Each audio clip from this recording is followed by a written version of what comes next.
इन्हीं एक उसमें अगर मैं कहूँ तो ज़िंदगी जो है वो मेरे नज़दीक शायद खामोशी से मान लेने का नाम है. That is it. You can't do anything about it. You are there, you have to be there, और यू नेवर नो कब आप यहाँ से निकल जाएं. तो जो कुछ भी हो रहा है बस उसके ऊपर आप उसको एंजॉय तो कर सकते हैं, लेकिन खामोशी से उसको देख सकते हैं, उसके अलावा कुछ कर नहीं सकते. मैं 2 बार दरियाफ्त हुए हैं मेरे को. कम 2 बार ही है. हाँ, और उसी ने लेकिन मुझे ख़राब भी किया. मतलब आज अगर मेरी बेगम ये कहती है कि यार तुम्हें मैंने आज़ादी दी लेकिन ये कुछ ज़्यादा हो गई, तो उस बेचारी को भी फील होता है कि हाथ से निकल गया. बट उसी टेन्योर में मैंने ये जाना तो वो बड़ा जुल्म हुआ है सर. वो हमारे साथ मतलब I was not into any ism that much, और मैं ये समझता हूँ कि मेरी वो एंजॉयमेंट ख़राब हो गई. अब मैं बैठ के कोई किताब खोलता हूँ, मैं पहले मैं ये देखता हूँ कि यार अब इसमें से मैंने क्रिटिकली क्या देखना है. ये मुझे आपने अज़ाब में मुब्तला कर दिया यार. वो दौर अच्छा होता था जब इतनी सारी नाजुक पने नहीं होते थे, लिखने वाला कुछ भी लिख जाता था. अब अगर आप पढ़े ना सर पुराने राइटर्स की तहरीरें, उसमें से आप 3600 आप ये निकाल लेंगे यार ये चीज वो फलां कॉन्टेक्स्ट के खिलाफ है, ये चीज रेसिज्म है, ये चीज ज्यादा हमने खुद साख्ता इतने ज्यादा हो गए यार. आप किसी पुराने बंदे को एंजॉय नहीं कर सकते. और मैं वाकई में मैं बातों का सही में फ्रस्ट्रेटेड हो जाता हूँ कि मेरा अपना दिमाग मुझे बार बार रेड फ्लैग दे रहा होता है. यार ये गलत है, यार ये हाँ गलत है, लेकिन मैंने पढ़ना है, मैंने एंजॉय करना है. जैसे मैं पहले करता था मैं नहीं कर सकता.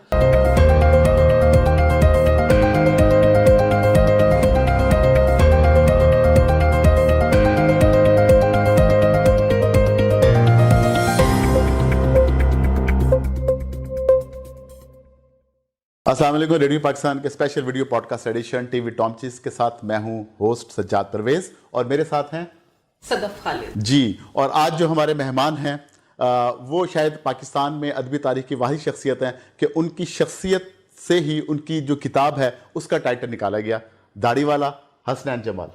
हसनैन, आपको हम रेडियो पाकिस्तान के वीडियो पॉडकास्ट स्टूडियो में खुश आमदीद कहते हैं. शुक्रिया. पहले तो हम यही पूछना चाहेंगे कि आप एक तवील अरसे के बाद रेडियो पाकिस्तान तशरीफ लाए, चाइल्ड स्टार के तौर पे आते थे, आपने कहानियां लिखी, तब और आज क्या फ़र्क महसूस हुआ? हाँ, इस सवाल का बहुत तवील जवाब हो सकता है सजाद भाई. मैं फिर भी कोशिश करूँगा कि मैं इसको बहुत ही मुख्तसर करके आपको बताऊँ. बट ऑनेस्टली आप यकीन कीजिए कि ये इस वक्त मेरी कैफियत वो है, you might have felt that, कि एक ऐसा बच्चा खिलौनों की दुकान में आ गया जिसका बस नहीं चल रहा कि पूरी दुकान उठा के घर ले जाए, लेकिन वो नहीं ले जा सकता, वो इतना बड़ा है, वो जानता है. तो 6ठी जमात में मैं जब रेडियो पे आया था ना, तो वो खुशबू जो स्टूडियो में दाखिल होने की होती है, जिस तरह हल्के से कान बंद होने की फील होती है, जो एक पूरा अरोमा, अच्छा फिर जो वुडन उसकी एक वो फील होती है, मतलब वो इंटीरियर डेकोरेशन पूरा, वो सब चीज़ें मेरे दिमाग में ऐसे हो गई ना कि जैसे इस वक्त मैं 6ठी क्लास का एक तो हूँ, इस वक्त मैं हूँ वो. अच्छा, फिर ये लेजेंडरी माइक, ये बूम माइक यहाँ पे पड़ा हुआ है, फिर ये कि ये सब चीजें वैसे ही, मतलब एक बीइंग एन एंटीक लवर मुझे पसंद है. हम दोनों एंटीक नहीं है सर. मैं तो खुशी से अपने आप को कहता हूँ, आप उसे मत काउंट कीजिए. फिर specially I would definitely mention here वो जो पियानो बार पड़ा हुआ है, वो 18 समथिंग का रेडियो पाकिस्तान लाहौर में, वो ये सब चीजें देख के मैं उस माहौल से नहीं निकल रहा. मुझे नहीं पता आप मुझे आगे चलाएंगे कैसे, बट थिंग इज कि आई एम मतलब मैं ओवरवेल्म्ड हूं, और मैं वाकई बहुत ज़बरदस्त तरीके से आप ये कहिए कि जिस तरह वो योगा वाले बैठे होते हैं ना, बड़े जनाब एक पीसफुल सूरत हाल में, उनके लिए वो परिंदे हैं और नेचर है और बाहर आउटसाइड का, मेरे लिए ये स्टूडियो है वो. और मैं आप समझें कि यकीन करें कि oh yes indeed it is pretty much sir. बस you summed it. Thank you so much, आप आए. Thank you. बहुत छोटा वर्ड है, बिल्कुल नहीं समझ आ रही कि वो खुशी का इजहार कैसे करें, क्योंकि जो आपकी प्लेजेंट पर्सनैलिटी है उसकी वाइब्स यहाँ तक आ रही हैं. तो मुझे बहुत अच्छा लग रहा है आपसे बात करके. वैसे मुझे जो इंटेलेक्चुअल्स होते हैं उनसे अच्छा लगता है बात करना. Thank you. भाई, सबसे पहला सवाल, what is life to you? ये सवाल ऐसा था कि बिल्कुल अचानक आ गया मेरे नज़दीक. ज़िंदगी जो है शुक्रगुजारी का नाम है. मतलब ऑनेस्टली अगर मैं अपने तरफ से देखूं कि मैं एक ऐसी जगह पैदा हो गया जहां मुझे बहुत ज़्यादा स्ट्रगल नहीं करनी पड़ी. ठीक है, चीज़ें अपनी ड्यू कोर्स ऑफ टाइम के साथ होती रहीं. अच्छा, ज़िंदगी ने कोई बहुत बड़े धचके नहीं दिए, ज़िंदगी ने कोई बहुत बड़ी मतलब आप कहिए कि परेशानियां खड़ी नहीं की. हाँ, अपने हिस्से के जो कुछ थे वो मैंने भुगते, लेकिन ओवरऑल इन्हीं एक उसमें अगर मैं कहूँ तो ज़िंदगी जो है वो मेरे नज़दीक शायद खामोशी से मान लेने का नाम है, that is it. You can't do anything about it, you are there, you have to be there, और यू नेवर नो कब आप यहाँ से निकल जाएं। तो जो कुछ भी हो रहा है बस उसके ऊपर आप उसको एंजॉय तो कर सकते हैं, लेकिन खामोशी से उसको देख सकते हो, उसके अलावा कुछ कर नहीं सकते। तो इनकी अप्रोच यही है कि ये एंड को सामने रखते हैं, Of जो मंजिल को। हाँ बिल्कुल। जी हसनैन, एक नौजवान मुल्तान से उठता है, लाहौर आता है, मुख्तलिफ कंपनीज ज्वाइन करता है, फिर वेबसाइट हम सब की तरफ जाता है, फिर कॉलम निगारी की तरफ जाता है, और बिलाखिर वो मुसख्खर कर लेता है सोशल मीडिया को। मुख्तसरन ख़ास तौर पे हमारे उन व्यूअर्स के लिए जो रेडियो पाकिस्तान पॉडकास्ट के ज़रिए पहली दफ़ा आपकी गुफ्तगू को देखेंगे, सुनेंगे। बहुत शुक्रिया सजाद भाई। मैं उसमें ये अर्ज़ करूँ कि ये सब मैं अब देखता हूँ तो मेरा ख्याल है बहुत ज़रूरी था। मैं स्टार्ट किया था 2002 में मास्टर्स करने के फ़ौरी बाद, तो I was a medical rap, ठीक है, फार्मास्यूटिकल कंपनी मैंने एक ज्वाइन की उस वक्त, क्योंकि मेरे सामने सवाल ये था कि भाई शादी करनी है। अब वो जाहिर बात है, वालदा ने कहा भाई वो तुम्हें फ़लाँ लड़की पसंद है, तुमने शादी करनी है, तो तुम कुछ कमाओगे तो शादी करोगे। तो आपने कहा था पसंद है? ऑफ कोर्स, मैंने तो छठी जमात में कह दिया था औकात उन्होंने कहा ये इसके साले की औकात क्या है। अम्मी को दिल का हाल पता होता है, वाह। वालदा ने तब कहा जब इनको इनकी फीलिंग्स का उनको पता चला। हाँ नहीं, ऑफ कोर्स, मतलब वो तो मैंने तो बहुत पहले कह दिया था, वो लोग समझते नहीं थे। मैं थोड़ा बड़ा हुआ तो उन्हें अंदाजा हुआ कि यार करना तो इससे यही है, ये नहीं हटेगा। सही। तो अच्छा, एक बड़ा मेरी ज़िंदगी का मतलब आप ही कहिए कि अजीब सा केस है, लेकिन मेरा जो मैक्स था ना, मतलब जो करना था, एम इन लाइफ, वो पूरा हो गया था 23 साल की उम्र में। वो शादी थी, मतलब जहां मैंने करनी थी वो हो गई। अब क्या करूं? आज तक लिटरली मैं उसके बाद मेरे आगे कोई फोकस, कोई गोल कुछ भी नहीं। ठीक। नौकरी कर ली, अच्छा नौकरी लगी, medical rap, I told you, बहुत सख्त नौकरी होती है सर, ठीक है, मार्केटिंग एंड सेल्स, ठीक है। 2-3 साल वो प्रॉपर वाली रैपी की, उसके बाद फिर मैं टेंडर वाले बिजनेस में आ गया, ये जो सरकार को आप मेडिसिन सप्लाई करते हैं, उसमें मेरे पास इतना स्पेस जरूर था कि फिर मैं लिखना शुरू कर सकता। लिखना शुरू किया, उसको बेहतर जो है वो बूम ऑनलाइन से मिला जब ये 2011-12 के आसपास अजमल शादीन साहब का दुनिया पाकिस्तान एक चैनल होता था, वेबसाइट थी, दुनिया पाकिस्तान पे लिखना शुरू किया। वहाँ से उसके बाद हम सब में वजाहत भाई मुझे ले आए, वहीं पे फिर मैं एडिटर हो गया हम सब में। मेरी पहली मुलाकात भी वहीं हुई थी बिल्कुल, आपसे मेरी मुलाकात वहीं हुई थी, इसमें कोई शक नहीं। तो हम सब के बाद फिर मैं इधर आया, लेकिन वो जो सख्तियां उस जॉब की थी, प्लस ये कि हम सब पे रहते हुए जो कुछ मैंने सीखा, वो आज तक डेफिनेटली काम आ रहा है। कब अपने आप को दरियाफ्त किया, एक्सप्लोर कब किया कि लिख सकते हैं ये जो, क्योंकि आप बहुत डिफरेंट लिखते हैं, ऐसे लग रहा होता है जैसे किसी की लाइफ स्टोरी चल रही है, और आम जबान जो बोलचाल की है, लेकिन टॉपिक बड़े सीरियस, और उनको बिल्कुल एक सेलिंग, स्मूथ सेलिंग में आप लेके चल रहे थे। जी, जुबान आम नहीं होती, कुछ है यानी जो हम एक जबान गली मोहल्ले में जो गपशप में इस्तेमाल करते हैं ना, वो इनकी है। वो बड़ा मुश्किल है उस तरह की जबान को लिखना ना, कि मजा आ गया उस्ताद, ये क्या हो गया, अरे तो ये सारी चीजें। मैं सर मैं 2 बार दरियाफ्त हुए हैं मेरे को कम 2 ही है, वो इस तरह हुआ। हम हैट्रिक चाहते हो? हाँ, वो हैट्रिक है।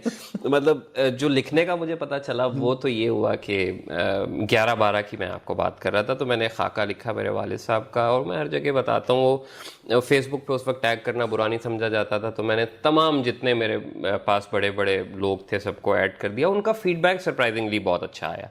अकील अब्बास जाफरी साहब स्पेशली, उन्होंने मुझे ये कहा कि तुम लिख सकते हो, तुम लिखते क्यों नहीं हो, ये छोटी सी लाइन है और आप किसी को भी कह देते हैं। लेकिन जाफरी साहब की वो लाइन मेरे लिए बहरहाल ये बहुत अहम थी, और सबके सजावार वही हैं उसके बाद जो कुछ भी मैंने किया।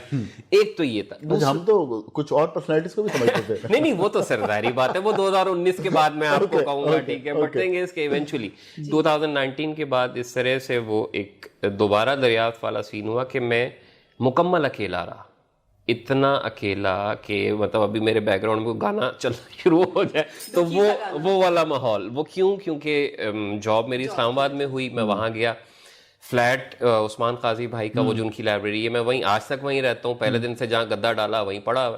थिंग इज दैट कि वहाँ पे रह के जब मैंने वो अकेला माहौल एंजॉय, मैं ये नहीं कहूँगा तन्हाई एंजॉय की या खामोशी एंजॉय, नहीं, जो मुझे वहां रह के वक्त मिला, एक एम्पल टाइम और खुला टाइम, मतलब अपने आप को जानने का नहीं बल्कि हर चीज को जानने का, कि यार जिंदगी ये भी हो सकती इस तरीके से भी, उसके बाद सर आप यकीन कीजिए कि वो एक दरियाफ्ते नौ आप उसे कहेंगे, और that was the very much genuine thing. जो पहले वाली दरियाफ्त है ना लिखने वाली, वो तो समहाउ ये था कि दादा लिख रहे हैं, नाना लिख रहे हैं, बाप लिख रहे हैं, दादी आपके लिख खानदान रही में है। कौन कौन लिखता था पहले से? सभी लिखते थे। अच्छा। हाँ सभी, यू नेम इट सर। आप कोई पूछेंगे कौन नहीं था तो मैं कहूँगा कि कोई भी नहीं था। मतलब मसला तो ये कि हर बंदा लिखता था।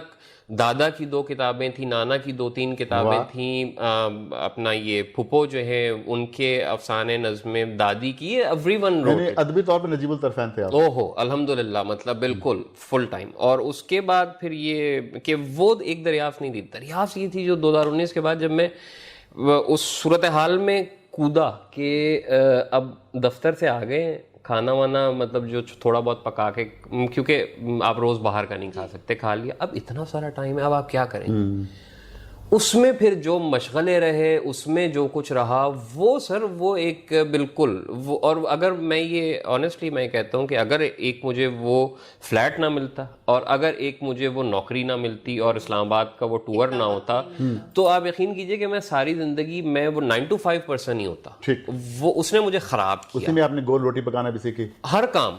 और उसी ने लेकिन मुझे खराब भी किया। मतलब आज अगर मेरी बेगम ये कहती है कि यार तुम्हें मैंने आज़ादी दी है लेकिन ये कुछ ज़्यादा हो गई, तो उस बेचारी को भी फील होता है कि हाथ से निकल गया। बट उसी टेन्योर में मैंने ये जाना कि नहीं यार, जिंदगी जो है वो बड़ी अजीब सी है, और उस क्या क्या कुछ आउटकम्स हो सकते हैं सर, वो उस सारी कठिनाइयों से आपने आशनाई हासिल। अच्छा हसनैन, आपकी किताब पहली दाढ़ी वाला, अब तो खैर ज़बान ज़द-ए-आम है, और वो उर्दू अदब में चंद उन किताबों में शामिल है कि जिनके मुसन्निफ की जो शक्ल और सूरत है, पर्सनैलिटी है, उसके मुताबिक से उसका टाइटल का नाम रखा गया।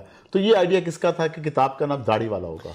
अच्छा, ये आइडिया था अमर शाहिद का, जो हमारे पब्लिशर है। हम इस पे कैसे पहुंचे वो मैं आपको बताता हूँ, लेकिन एक चीज़ जो मेरे पार्ट पे थी ना, वो मैं आपको बताऊं कि मैंने अभी हम लोग बातें कर रहे थे, मैंने आपको मिसाल दी कि शाकिर अली साहब थे, एक पेंटर थे, ठीक है, एक बिल्कुल खूबसूरत एक नौजवान आदमी बैठा हुआ है और मुरक्का तहजीब, और फिर वो एजेड भी हुए, तो वो एक जेंटलमैन की शक्ल आती। एक तरफ है सल्वाडोर डाली, ये बड़ी मूछें, और उसकी तस्वीरें जो लोग बनाते थे, या जो वो अपनी तस्वीरें बनवाता था स्टूडियो में जाके, मतलब वो उछल रहा है, इधर एक बिल्ली है, इधर एक घड़ी गिर रही है, और वो उसके अंदर भी उसकी एक तस्वीर है, उछलते हुए रिवायत से इनहराफ करता था, प्लस वो एक ड्रामेबाजी थी। एक तरफ मीरा जी थे, ठीक है, उर्दू के हमारे, ठीक है, वो दोनों हाथ में उनके पनियों वाले गोले और उनकी एक बाल, और ये मैं चे निस्बत खाक राबा आलम पाक कुछ नहीं हूं, लेकिन थिंग इज दैट सर कि ड्रामेबाजी, हाँ दाढ़ी थी, एंड ड्रामेबाजी शुड बी देयर। मतलब आप अगर कुछ भी नहीं है लेकिन आप थोड़े से लगे तो सही कि यार आप कुछ लगने की कोशिश कर रहे हैं। मतलब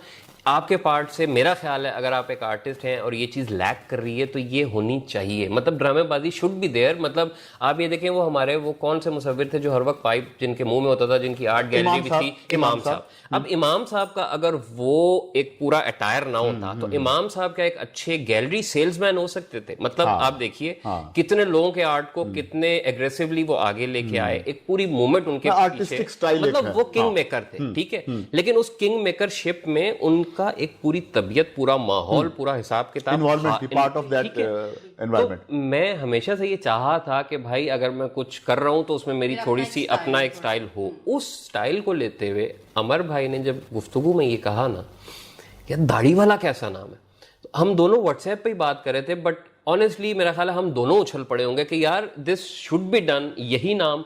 और तस्वीर फिर ये उसके ऊपर जो लगी हुई है उसका भी किस्सा ये था कि एकदम रीडिंग्स पे हम बैठे हुए थे। उमैर गनी बहुत उम्दा फोटोग्राफर है, तो उमैर भाई रीडिंग्स पे आते थे उन दिनों ना, ये बात है कोरोना से भी पहले की, जब मैं लाहौर होता 2017-18 की।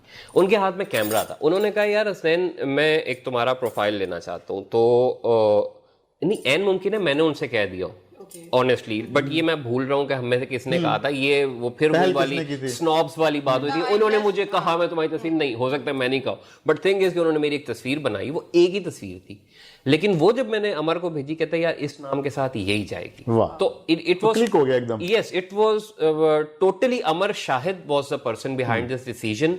He made the title, he suggested this name, but it clicked like anything कि मतलब यार ये है क्या, ये क्या नाम है दाढ़ी वाला, ये क्या होता है। वो उस क्या से ना मेरी किताब जैसे एक्सप्लोर करना चाहेगा इसके अंदर क्या है। अचानक सनम, बिरयानी आपको मजे हाउस की की बात तरह बताऊं बिकी। कि इनकी किताब दाढ़ी वाला जब आई, अमूमन होता ही जब किताब आती है तो उसकी लॉन्चिंग होती है, रिक्वेस्ट की जाती है कि जना फलां फंक्शन तकरीब है, इन्होंने वहां भी इनहराफ किया।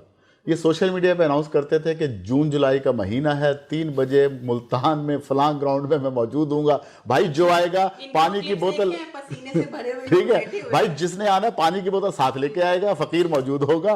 और मुझे भी आदत हो रही इनके स्टाइल में बोलने की। तो वहां इस तरह इन्होंने किताब को सोशल मीडिया से फैलाया और माशाल्लाह रिकॉर्ड टाइम में इनके अच्छे खासे एडिशन आए अल्हम्दुलिल्लाह। तो ये गर्मी सर्दी आपने अपने फैंस को भी इन्वॉल्व किया, तो मैं समझता हूँ कि इससे लोगों में, यूथ में जो बुक रीडिंग है उसका कल्चर भी डेवलप हुआ। बिल्कुल सर डेवलप हुआ। मैं एक चीज़ से पहले अर्ज करूँ कि फैंस वाला जो मसला है ना, आप यकीन करें सर, फैंस होते थे इंतज़ार साहब के, अब्दुल्ला साहब के, तारड़ साहब के। हमारा फैन वाला नहीं है सर, वो दोस्तियां यारियां ही हैं। मतलब ऑनेस्टली मैं उस मकाम पे शायद 60-70 साल की उम्र में फील करूं कि हाँ यार, नाउ आई एम बाबा एनफ के I can sit there and enjoy my fan followership. But अभी वो फैन वाला नहीं है, वो दोस्त ही थे बेचारे। वो फेसबुक के दोस्त थे, तो वो उन्होंने कहा कि यार ये अच्छी, मतलब इसने तमाशा लगाया है कि ये कोई समोसे नहीं है, कोई चाय नहीं है, पानी की बोतलें भी खुद ही लाओ, और कोई जगह भी नहीं है, और कोई इज़हार ख्याल भी नहीं कर रहा, और कोई इसको हार भी नहीं पहना रहा। मैंने तो सर लिटरली ढोल बजते हुए और फूलों की पत्तियां निछावर होते हुए भी देखी है किताब की इनॉग्रेशन पे। तो ये होता है। बट ये कि अब अच्छा, मेरे पास ऐसा नहीं कि कोई इसमें इनोवेशन लाना था। ऑनेस्ट बात है कि आप किसी से कहते हैं ना कि सर मुझे फलां हॉल चाहिए, आप एक फेवर ले रहे हैं, यू ओ हिम वन, आपको वो दोबारा भी देनी होती है। तो मैं उससे बचना चाह रहा था कि भाई ठीक है, जो अपने मीम्स हैं उसके अंदर काम करो। तो उसमें रहते हुए फेसबुक पे ये ऐलान करना, लेकिन फिर दोस्तों का उसको ऑनर करना, वो बहुत बड़ी बात थी। मतलब आप यकीन करें कि पेशावर में जिस दिन गया ना, इसी तरह पेशावर, झेलम, कराची, लाहौर, मुल्तान और कराची में सबसे एंड में, लेकिन जिस दिन मैं पेशावर गया उस दिन इतनी गर्मी थी कि मेरा खुद सांस लेना औखा हो रहा था। बट ये कि उस दिन भी वहां पे तकरीबन 12-13 लोग वो हो गए, तो वो मेरे नज़दीक बहुत बड़ी बात थी कि भाई अल्लाह का शुक्र है। और वो एक ऐसी जगह थी कि जहाँ पे गुलबहार में उस कॉर्नर पार्क में आना, वो नक्शा समझाना, वो भी एक इट वाज अ थिंग। तो इवेंचुअली ये पूरा सफ़र बड़ा ज़बरदस्त रहा। और उससे आप यकीन करें सर कि मुझे बहुत ज़्यादा पुशबैक मिला उन सारे दोस्तों की वजह से, जो एक सर्कल बन गया, ऐसा उम्दा सर्कल बन गया कि वो आज तक वो सब मुझसे राब्ते में, मैं उनसे राब्ते में, और बड़ी मज़े की, मतलब एक उसके बाद जो है ना शुरू। चाहूंगी, आप तो लिखते हैं, लेकिन आप खुद किसको पढ़ते हैं? आपको कौन पसंद? मैं यकीनन आपको बताऊंगा। बिल्कुल, देखिए मुझे उस वक्त तो बहुत से लोग पसंद थे। जो अब मैं बात करूं ना कि जो मुझे लगता है कि यार शफीकुर रहमान, तंज़ो-मज़ा में, ठीक है। उसके बाद जो मेरी बुनियादों में आप था, आपका ये शफीकुर रहमान थे, शौकत थानवी थे, मुश्ताक अहमद यूसुफी थे। उसके बाद ये थे ख्वाजा, ये गुलाम अब्बास थे। अच्छा, उसके बाद हाँ, उनके बाद थे जी इशफाक अहमद साहब। उनको पढ़ा, लेकिन अब उनके साथ इतने ज़्यादा वो मामलात अटैच कर दिए हमारी लेफ्ट और राइट वालों ने कि अब जब भी आप इशफाक साहब को खोल के बैठते हैं, नहीं इमेज नहीं आता। आप समझते हैं कि यार अब मैं पहले जज करूं या मैं पहले पढ़ूं, तो वो बड़ा जुल्म हुआ है सर। वो हमारे साथ मतलब I was not into any ism that much. और मैं ये समझता हूँ कि मेरी वो एंजॉयमेंट खराब हो गई। अब मैं बैठ के कोई किताब खोलता हूँ, मैं पहले मैं ये देखता हूँ कि यार अब इसमें में से मैंने क्रिटिकली क्या देखना है। ये मुझे आपने अज़ाब में मुब्तला कर दिया यार। वो दौर अच्छा होता था जब इतनी सारी नाजुक पने नहीं होते थे, लिखने वाला कुछ भी लिख जाता था।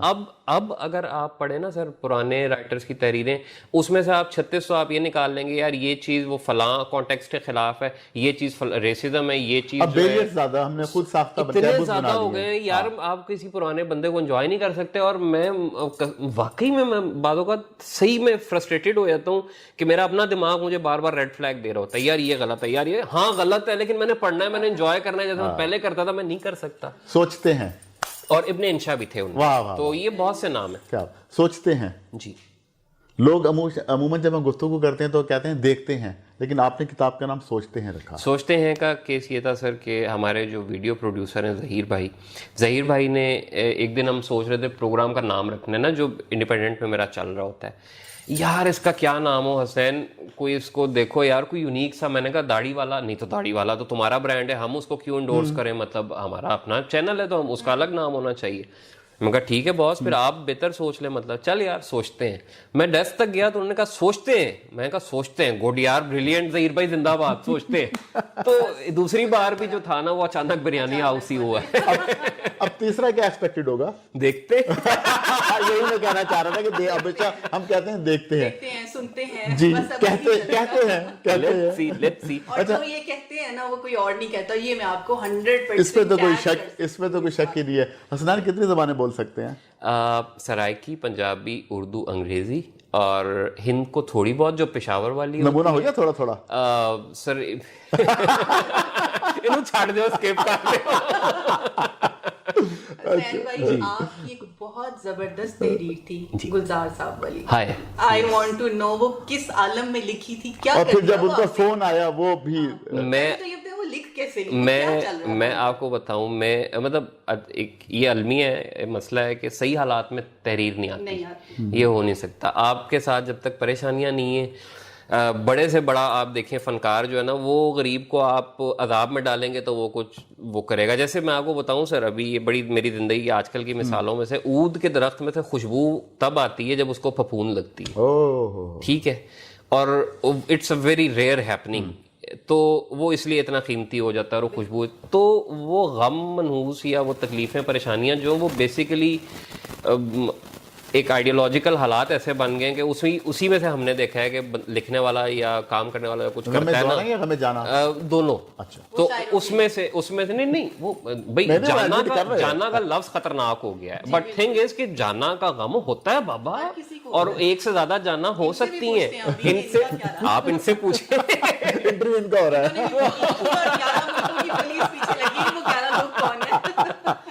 तो वो जाना दौरा, वो दोनों गम, प्लस ये कि नन्ही जहां पे कितना जुल्म है। हाँ सर यकीन कीजिए, और प्लस ये कि फिर वो दैट सॉलिट्यूड ना, जो मैं इस्लामाबाद में गया और वो एक अलग से पूरा अकेला माहौल, तो उसके अंदर जो है बैठा हुआ हूँ और वो एक गुलजार साहब का गाना चला है अचानक। अच्छा, और जिन दिनों मैं परेशान होता हूँ उन दिनों मैंने उसमें लिखा भी है कि ऑटोमेटिकली गुलजार साहब के अलावा कोई गाने समझ में नहीं आते, तो सीधा मतलब गुलजार का गाना चला है और इट जस्ट स्ट्राइक कि यार मैंने उससे पहले भी एक दो बार लिखा है गुलजार साहब पे। मैंने सोचा, मैंने कहा यार फिर तीसरी बार अबाउट गुलजार, मैंने कहा यार लेकिन मैं 10 बार भी और लिख सकता हूँ, ये क्या मुसीबत है कि मैं अपने आप को बांध दूं। तो मैंने कहा नहीं, एक और भी गुलजार साहब के लिए होना चाहिए। तो वो एक और उसी वक्त सर आप आधे पौने घंटे में लिखा गया, लेकिन जब फोन आया ना तो गुलजार साहब का उसको पढ़ के आप यकीन करें, मैं आपको बता नहीं सकता, मैं जिंदगी में इतना बदहवास कभी नहीं हुआ। सुना आप रोड पे लाहौर की सर वही गाड़ी वो मैंने लिखा, और वो खावर साहब की गाड़ी थी और वो ठुकने वाली थी, मतलब लिटरली मुझे नहीं समझ आ रही थी कि गुलजार बोल रहा हूँ, अब वो बोल रहा हूँ आगे मैं को सोने नहीं पा रहा, गुलजार बोल रहा हूँ और यार गड्डी कितने लाके जाऊँ मैं, गुलजार हो गई आपकी। गुलजार सर। तो वो बहुत बड़ी, मतलब इससे बड़ी क्या ही अचीवमेंट हो सकती है, मेरा ख्याल है मुझे और क्या मिलेगा। उसका ऑरा कितनी देर रहा? आज तक है, आप यकीन करें, और नहीं नशा आज तक है, मतलब, और उसमें कोई यकीन कीजिए कि कोई गरूर वरूर की कैफियत नहीं है, वो नशा ही है कि यार देखिए गुलजार साहब से पाकिस्तान में बहुत से लोगों की बात हुई है, हमारी म्यूजिक इंडस्ट्री में बहुत नाम है, हमारे जेलम के बहुत लोग हैं बड़े, लेकिन ये कि एक लिखारी को उसकी तहरीर के लिए फोन आ जाए, अब वो फोन में अपने फ्लैप पे नहीं लगवा सकता गुलजार साहब का, ठीक है, वो फोन था, वो फीलिंग आप ही, लेकिन वो जो फीलिंग थी ना वो आप यकीन करें आज तक मेरे साथ है, और उस फीलिंग ने मुझे बहुत कुछ सिखाया भी है कि what does appreciation means in fact. अच्छा हसनैन, आप राइटर हैं, व्लॉगर हैं, कॉलमिस्ट हैं, इंडी पे आप काम करते हैं, दी बेस्ट हसनैन किस में है? मेरा ख्याल है लिखने में। मैं बगैर लिखे शायद सोच भी नहीं सकता, आप यकीन करें कि तहरीर दिमाग में नहीं आती, तहरीर उंगलियों पे आती है। Start writing and then it comes to you. Yes, definitely। और ऐसा कभी नहीं होता कि अब मैं जैसे वजाहत मसूद की सर एक मिसाल मैं आपको देता हूँ, आप यकीन नहीं करेंगे, ये हैरान कुन है। उनके कॉलम का दिन होता था, मैं उनके घर बैठा हुआ और मैं सुबह गया हूँ फर्ज किया 11 बजे ना, तो वजाद भाई ने उठना है सो के 1-1:30 बजे, वो भी मैं ज़बरदस्ती उठाऊंगा कि वजाद भाई यार 4 बजे कॉलम भेज रहे हैं, उठें। अब वो उठेंगे नहीं, वो सोते में लिखवा रहे होंगे। एक बंदा उठा है, वो ख्वाब में पका चुका है कॉलम, वो मुझे लिखवा रहा है और लिटरली उसमें कोई एडिटिंग की जरूरत नहीं है, वो इतना क्राफ्टेड पीस है और वो पीस है वो एज इट इज वो जंग में वो रजी साहब को पता नहीं किसको वो भेजा जा रहा है, ठीक है। तो थिंग इज के वो कोई आसमानी चीज होती है उनकी वाली जो मैं कभी नहीं कर पाया। मैं जब जिस वक्त पे टाइप करना शुरू करूंगा उस वक्त मुझे आइडिया आना शुरू हो जाएगा। हाँ, मौजू तक है, इस चीज पे लिखना है फाइन, लेकिन क्या लिखना है मुझे कभी नहीं पता होता। वो जब मैं शुरू होऊंगा तो ही होगा, और उसके लिए कोई मूड वूड का चक्कर नहीं है। हाँ, मुझे कीबोर्ड जरूर चाहिए होता है। क्या बात है जनाब, क्या बात है हसनैन। मुझे याद आ रहा है जिस तरह आपने बात की, अगर माजी की बात करूं अपने व्यूअर्स के लिए, खासकर यूथ के लिए, कि सादत हसन मंटो के बारे में कहा जाता था वो उकड़ू बैठ जाते थे टाइपराइटर पे, और अगर रेडियो में आते तो उनको कहते थे कि इस थीम पे ड्रामा लिखना, फौरन बैठे टाइप किया और स्क्रिप्ट दे दिया। तो ये एक बड़ी बात थी जो आज आपने भी की, तो हमें वो रिवाइव होगी। हसनैन, आपको कलेक्शन का भी शौक है, एंटीक्स का, कहाँ से चीजें जमा कर लेते हैं इतनी इस महंगाई के दौर में? सर, एक महंगाई का दौर तो अब शुरू होना कमबख्त, ये तो थोड़ा टाइम हुआ है। मतलब इससे पहले भी दौर था एक, और क्या दौर था, मतलब आप यकीन कीजिए कि इतवार बाजार में जाता था, या अगर कहीं एक स्पूल प्लेयर पड़ा हुआ है, स्पूल प्लेयर किसी के चाचे को नहीं पता स्पूल प्लेयर चीज क्या है, वर्थ क्या है, वर्थ क्या है। अच्छा, एक रेडियो है, आप यकीन नहीं करेंगे कि एक रेडियो, और ग्रैंडिक्स का था या पता नहीं किस कंपनी का था, ग्रीन कलर जो उस जमाने में आता था ना, वो रेडियो एक कबाड़िए के पास, अभी रिसेंटली कुछ साल एक पहले कबाड़ियों के पास मैं जाता हूँ, मतलब जो हमारे इलाके के कबाड़िए होते हैं ना, वो रह नहीं सकते। तो जो जिस भी इलाके में मैं रह रहा हूँ वहाँ के, अब जैसे आजकल G11 के कबाड़िए, मैं उनको जानता हूँ कि वो कहाँ हैं, और वो क्या किस टाइम उनके पास सामान ज्यादा होता है, या किस टाइम मैं जाऊं तो बेहतर होगा। कि वो फोन करते हो कि आज हैं भैया? नहीं, अभी तक यहाँ तक सूरत हाल नहीं आई। बट थिंग इज के इवेंचुअली कबाड़ियों के पास इतवार बाजार में OLX पे इन सब चीज़ों पे मतलब बहुत ज़्यादा इन सब मतलब पोर्टल्स के थ्रू मुझे वो कलेक्शन मिलती है। और जैसे मैंने आज आपसे कहा कि भाई रेडियो पाकिस्तान का कोई सामान कभी नीलाम होता है, तो मैं सबसे बड़ा वो हूँगा आके कम से कम देखने के लिए कि यार स्टूडियो च लगिया एक फटा जो उतरिया हुए थे वो मिनू मिल जाए। देखिए रेडियो पाकिस्तान और फटे ने क्या क्या देखा हुआ होगा एक तारीख। भाई रेडियो पाकिस्तान प्रिजर्वेशन पे यकीन रखता है इसलिए यहाँ से आपको कुछ नहीं मिलेगा।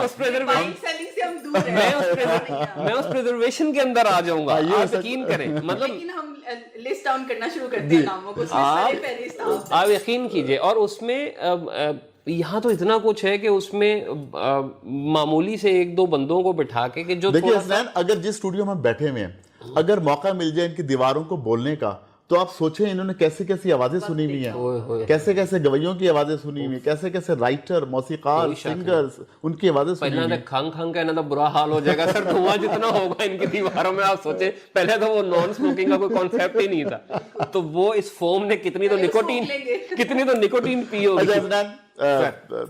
माशाल्लाह व्लॉगर भी हैं। कंटेंट की बात अगर हम करें, आजकल हर शख्स ये समझता है कि रातों रात वो आएगा सोशल मीडिया पे अपलोड करेगा, छा जाएगा, मोनेटाइजेशन हो जाएगी। इस दौर में कंटेंट की क्या अहमियत है? ये सवाल ऐसा है कि कंटेंट और कंटेंट क्रिएशन, हाँ ठीक है, ये दो चीज़ें ऐसी हैं कि अब ये इस कदर आप कहिए कि इनके मानी बदल गए हैं कि हम इनको इनके लुग़वी मानों में ले नहीं सकते। मतलब कंटेंट, हमारे आपके ज़माने में ना कंटेंट कहते थे किसी चीज़ को। अच्छा, कंटेंट क्रिएशन को उर्दू वाले हमारे कहते थे तख्लीक का अमल, ठीक है। Now they just give it a dam. कोई नहीं की तख्लीक सर, कोई फार्मूला नहीं। ये कैमरा यहाँ पड़ा हुआ है, गाना यहाँ चल रहा है, मुझे अच्छा डांस आता है, वो मेरा कंटेंट है। आपको अच्छा बोलना आता है, वो आपका कंटेंट है। आपको अच्छा लिखना आता है, वो आपका कंटेंट है। फलां की आवाज अच्छी है, वो उसका कंटेंट है। और वो कुछ भी है, मतलब वो अच्छी है या अच्छा आता है, वो आप पर मैं नहीं जज करे, वो बंदा समझ रहा है, ठीक है। अब उसके कॉन्फिडेंस और किस्मत पे है, उसने वो कंटेंट आगे कर दिया, वो जिसको लोगों को पसंद आ गया तो वो चीता है, नहीं आया फेंक दिया, तो फिजा में फेंक दिया। तो अभी अपॉर्चुनिटी बहुत ज़्यादा है, इसी तरह मुकाबला भी बहुत ज़्यादा है। और कंटेंट क्रिएशन अब वो हमारे आपकी वाली संजीदा बहस नहीं रही, अभी तो पूरी दुनिया एक कंटेंट है। तो इसी से रिलेटेड सब चल रहा है। इसी से रिलेटेड किताब का क्या मुस्तकबिल है? किताब का मुस्तकबिल सर देखिए, ये ऐसे है कि मौजूद लिखे हुए लफ्ज़ का तो मुस्तकबिल ये ना कि वो तो मौजूद है, ठीक है। मतलब अब AI भी आ गया, सब कुछ हो गया। इंसान ने सीखना है, आपके दिमाग में चिप भी लग जाएगी, लेकिन चिप भी आपको टेक्स्ट में सिखा रही होगी। मतलब टेक्स्ट इज देयर, टेक्स्ट है तो सर किताब भी है, मैं छपेगी बिकेगी, क्योंकि कुछ लोग ऐसे होंगे ओल्ड फैशन, हर जमाने में होंगे कि जो स्क्रीन के बजाय कागज से पढ़ना चाहिए, कागज की खुशबू को महसूस करना चाहिए, कागज की खुशबू को। वो 300 लोग भी हों सर, वो 100 लोग भी हों, हम वापस उस दौर में जा सकते हैं कि जहां लोग हाथ से लिखी हुई किताब के ऊपर आ जाएं कि जी ये भी एक आर्ट है और हम उस पे चले जाते हैं, फाइन, बट रहेगी किताब। वो इस वजह से कि लोगों की वैरायटी हमेशा रहती है। ये जरूरी नहीं है कि आज पूरा मगरब बर्गर खाता हो, नहीं, तो वहां पे बहुत से लोग ऐसे होंगे जो कन्वेंशनल पुरानी चीजें खाते होंगे, स्टेक लवर्स भी होंगे वहां पे, और बहुत से मतलब नवाज दोनों की टेक्स्ट हमेशा रहेगा। ये तो तय है ना सर, टेक्स्ट तो नहीं गायब हो रहा, जब तक हम आप बोल रहे हैं तो टेक्स्ट मौजूद है। तो इसी तरह जो है वो किताब पढ़ने वाला होगा, कम होता है ज्यादा होता है वो अल्लाह जानता है, लेकिन मसला ये कि अब जो कुछ डिजिटल स्क्रीन पे मौजूद है आप उसको कैसे एकदम से गायब कर सकते हैं। मतलब वो पढ़ने की रवायत का बड़ा अहम हिस्सा है, और आजकल का बच्चा हमसे ज्यादा पढ़ा लिखा इस वजह से कि वो तो जो दिल करता है उसी वक्त ढूंढ के पढ़ लेता है। हम तो पहले किताबें ढूंढते थे और हमें तो उतना रिसोर्सेज ही नहीं थे, तो मेरे हिसाब से तो ये लोग ज्यादा पढ़ते।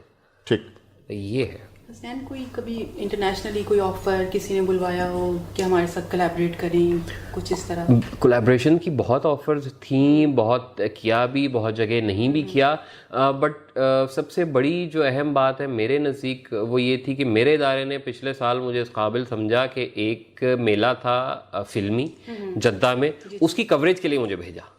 तो अच्छा, उस कवरेज के लिए जब मैं गया तो वहाँ पे भी मुझको मतलब ऑफर्स मिली कि मतलब हमारे साथ फलां प्रोजेक्ट कर लो, ये कर लो, वो कर लो। वो मैंने सिर्फ इस वजह से नहीं की, उस नशे में नहीं की कि यार मेरे इदारे ने मुझको बॉलीवुड की कवरेज के लिए भेजा है, कि they felt me good enough कि हसनैन जमाल ये काम कर सकता है। और किसी ने फिल्म की ऑफर तो नहीं की वहाँ? नहीं बॉस, नहीं की, अनफॉर्चुनेटली नहीं की। एड शैड तो मैं कीते ने फिल्म मैनू किसी ने पूछी नहीं। तो वो मेरे लिए बड़ा मजे का एक वो अच्छा, था। ऐड वाली या एड वाली? वो बवक्त जरूरत हो सकती है। वो अगर ये गद्दा चेंज करवाना चाहे तो उसके लिए जा सकती है, जो उन्होंने कहा अभी तक वहीं पे ही है। उस्मान खाजी साहब की। तो वो मतलब एक बड़ी मजे की चीज थी मेरे लिए। तो मतलब वहाँ मैंने खैर काफी इंजॉय किया, उस दौरान भी काफी ऑफर्स आई और अच्छा रहा। वो रिसेंटली अभी जद्दा में हुआ था रेड सी फिल्म फेस्टिवल, और बड़ी सेलिब्रिटी उसमें मतलब हॉलीवुड बॉलीवुड उन्होंने इकट्ठा किया हुआ, और बड़ा अच्छा इवेंट था। किससे मिलके आपको मजा आया वहाँ? सर रणबीर कपूर से। ठीक, वो इस वजह से कि ही वॉज सो हम्बल। इत्तफाक ऐसा हुआ कि मीडिया कार्ड था, तो ज़्यादा धक्कम पेल किए बगैर ना मुझे बिल्कुल आगे जगह मिल गई। अब यहाँ रणबीर कपूर बैठे हुए, यहाँ मैं बैठा हूँ, तो मैंने उमा को बताया, बेगम को फ़ोन पे मैंने कहा यार वो रणबीर कपूर सामने बैठे हैं, देख रहा हूँ मैं, उसको पसंद है। तो यार उसको बताओ मैं उसकी बड़ी फ़ैन हूँ। तो मैंने सवाल जवाब का सेशन शुरू हुआ, तो मैंने कहा कि सवाल तो क्या ही पूछना। मैंने कहा रणबीर सर, मैं उठा और मैंने कहा मेरी मिसेज आपकी बहुत बड़ी फ़ैन है, उनका नाम अजीमा है, आप एक बार हेलो बोल दीजिए। तो ही लिटरली सेड हेलो अजीमा जी, और वो अजीमा जी जो था सर, वो मेरे लिए भी honestly it was a good thing. और वो उस पूरे टूर का बदला आपको बहुत आज़ादियाँ मिली होंगी घर से? नहीं, उससे पहले भी मिली हुई थी। बहुत बड़ा काम। बट वो अजीमा जी वॉज दैट मच हैप्पी। मतलब मैंने उमा को इतना खुश बहुत कम देखा है जिंदगी में। जब मैंने उसको फोन पे बताया और वीडियो भेजी ना, वो बहुत खुश थी। अच्छा, इससे पहले हम वाइंड अप करें, सर प्लीज। आपकी साहबजादी माशाल्लाह, वो अभी हम देख रहे हैं कि वो बहुत अच्छी सिंगिंग भी कर रही है माशाल्लाह। उनकी आवाज़ जो एक बडिंग सिंगर के तौर पे, तो कहीं से ट्रेनिंग दिलवा रहे हैं? उनका अपना शौक था? स्कूल में आसिफ बाबर, आसिफ भाई जो हैं वो उनके उस्ताद हैं, और वो तीसरी चौथी जमात से आयला के म्यूजिक टीचर वो स्कूल में ही थे। तो वो आसिफ भाई ने उन्हें आयला को टाइम टू टाइम मतलब वो सिखाते रहे। अभी भी पिछले दिनों वो कह रहे थे कि कुछ ऐसा मौका बनेगा कि वो मतलब 2-3 क्लासें उन्होंने लेनी है।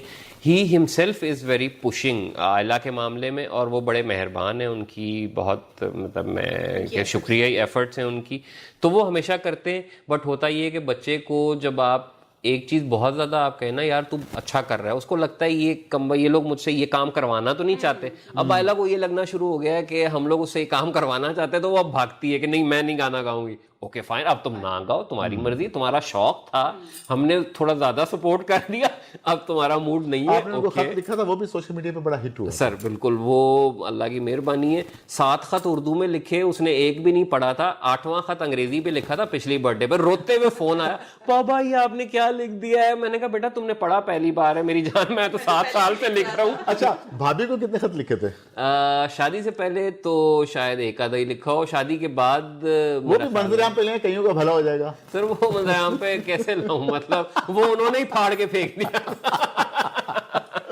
जी मेरा ख्याल है सदफ गुफ्तगू इस तरह चलता रहेगा। मेरा एक सवाल है। जी जी प्लीज। जी, आपको पाकिस्तान में कौन से सेलिब्रिटीज, किसके साथ दिल चाहता है कि मैं इसके साथ पिक्चर हो, इससे मिलूं, इससे कोई भी सीनियर से जूनियर आप यकीन नहीं करेंगी, ये भी एक बड़ी मजे की गेम है।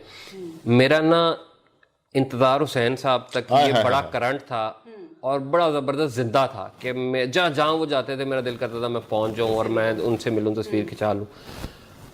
बिल्कुल उनके बाद उनके साथ ही फौत हो गया।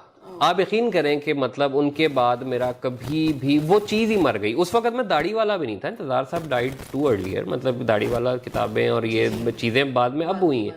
लेकिन इंतज़ार साहब के बाद मैं मेला अटेंड करने कभी नहीं गया, वो उनके साथ ही ख़त्म हो गया।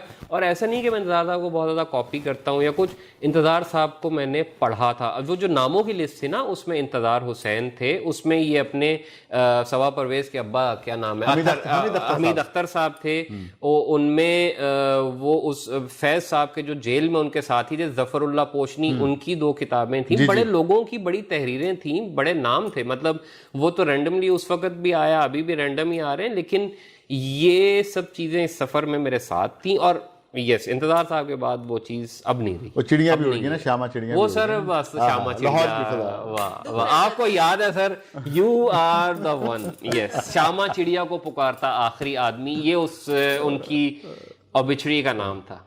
मतलब जो मैंने नहीं, ये इनका मैं इनके दिमाग पे हैरान हूं सर। ये जी मेरा ख्याल है कि अब हम इजाजत लेते हैं सदफ, और इसके साथ ही आज जो गुफ्तगू यकीनन हमारे व्यूअर्स ने बहुत एंजॉय किया होगा। लेकिन हसनैन, मेरा ख्याल है काफ़ी चीज़ें हम अगली नशिस्त के लिए भी उठा के रखते हैं। जब आप लाहौर आएंगे हम दोबारा अपने व्यूअर से आपकी मुलाकात कराएंगे। हसनैन जमाल, आपका बहुत बहुत शुक्रिया, और मुझे और सदफ खालिद को दीजिए इजाज़त। सज्जाद साहब और सदफ, आप दोनों का बहुत बहुत शुक्रिया। आप यकीन कीजिए कि मैंने यहाँ आके पैसे पूरे हो गए, पैसे पूरे हो गए जी। उसके साथ ही टीवी टॉमचेस के मेजबान सज्जाद परवेज और सदफ खालिद को इजाजत दीजिए। अगले प्रोग्राम तक अल्लाह हाफिज।